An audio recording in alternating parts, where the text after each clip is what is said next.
Welcome to Giant Ability TV. Lamentation over the troubled nation Nigeria. Nigeria is without gainsaying the fact the most populous black nation in the world, the largest democracy and economy in Africa, and by extension the giant of Africa. This unique position that a country occupies among the committee of nations in the world is not only by an accidental coincidence, but by a divine placement. It is understandable also that with every vision there is a provision, and to this end, no one happens to be born into the geographical location by accident or mistake, which impliedly suggests that as it was with man in the Garden of Eden, where all that a man would need was provided before he was made, the same is with the birth of man into the world, regardless of where it may be in any part of the world. What man would need from milk to water and meat, and so on and so forth, had been provided. Not availing oneself of the opportunities around for one reason or the other does not mean the provisions are not there. Nigeria had been, before independence, and the collection of those who make up the country from north to east and from east to south and south to west cannot be attributed to any man but God, who is the all-wise, the source and the fullness of all things. For by him all things were made, and nothing exists outside his authority. The 2023 elections is different from all elections ever conducted in the history of the country, most especially because of the involvement of the divine force in its composition and what is playing out, as we can see, which some may describe as surprises. Only man is subject to surprises, for nothing takes God by surprise, and therefore God cannot be caught unawares or be found in unguarded moments. Who would have thought that a third force amongst the political parties referred to as the Labour Party, with its presidential and vice presidential candidates, namely Peter Gregory Obi and Dati Yusuf Baba Ahmed, can perform so amazingly to the extent of offsetting the status quo, as seen in the capture of Lagos State, which Itacho was believed to be the traditional home of the All Progressive Congress APC presidential candidate Asiwaju Bola Ahmed Tinubu, as well as other key states including the Federal Capital Territory Abuja, if not by a stronger force from beyond called God. As highlighted above, God knew about the stalemate that Nigeria is in right now, resulting from the deceit of the ruling party APC, with its head as the sitting president of Nigeria, Muhammadu Buhari, the INEC chairman, Professor Mahmood Yakubu, an appointee of the outgoing president, as well as the presidential candidate of the ruling party APC. The failed promises which culminated into what is capable of setting the country ablaze, resulting from the failure from INEC as a commission that has failed to live by its promises to Nigerians, especially that of conducting a free, fair and credible elections for Nigerians, which by extension agrees with the promise of the outgoing president to bequeath to Nigerians a free, transparent and credible electoral process as a legacy to Nigerians, should under normal circumstances not be taken seriously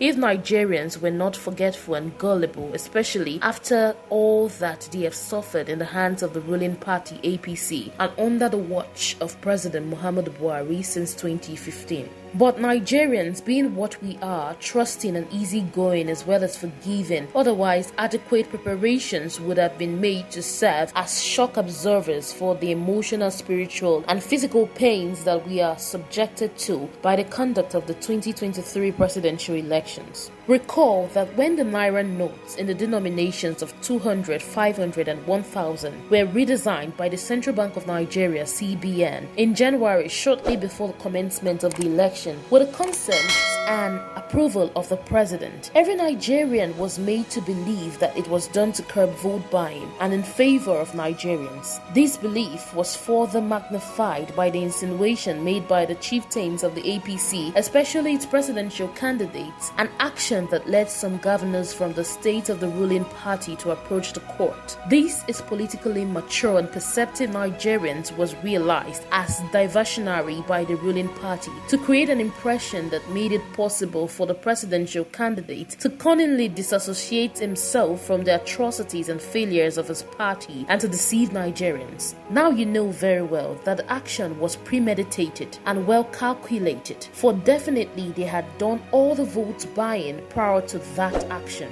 Going forward, although the situation looks very dim and uncertain to Nigerians, especially the youths and highly determined electorate who trooped out in record numbers during the harsh weather conditions to exercise their franchise on Saturday, February 25th, 2023, to elect their preferred presidential and vice presidential candidates, Mr. Peter Obi and Dati Baba Ahmed, both of the Labour Party. Rest assured that God, who had brought us all to where we are at the moment, with no sign of hope in view at the moment, will turn around the table and wipe away our tears and make His will and purpose for our beloved country Nigeria come to pass. Be encouraged and optimistic. There is definitely light at the end of the tunnel. It is insanity and a lie from the pit of hell for anyone to think, believe or say that Nigerians have chosen to go another 4 years with the carnage, hunger, unemployment and poverty that has subjected us to in the past 8 years under the leadership of President Muhammadu Buhari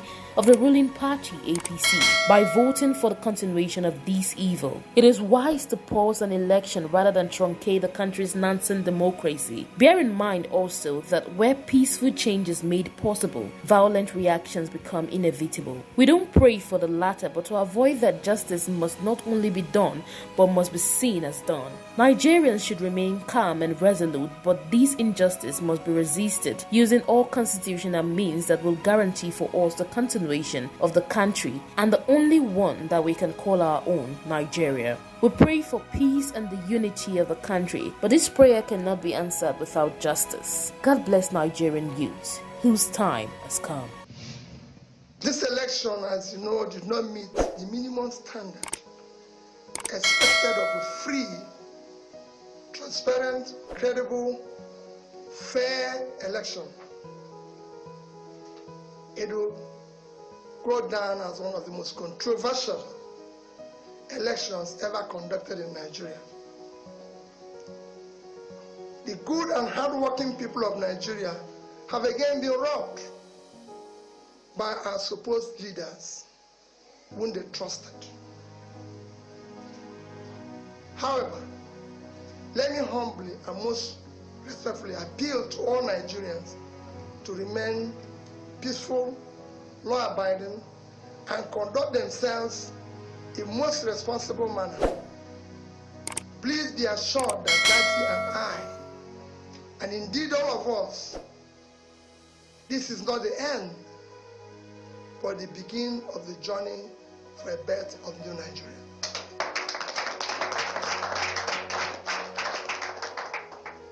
Dati Baba Ahmed and I remain absolutely undaunted and deeply committed to the project of a new Nigeria that will be built on honesty, transparency, fairness, justice, equity.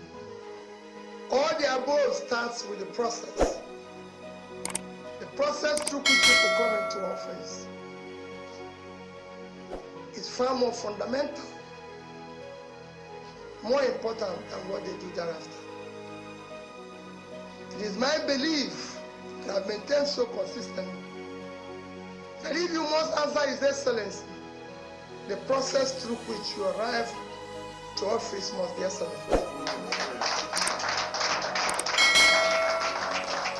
Let me reiterate, and I assure you that good people of Nigeria, that we will explore all legal and peaceful options to reclaim our mandate.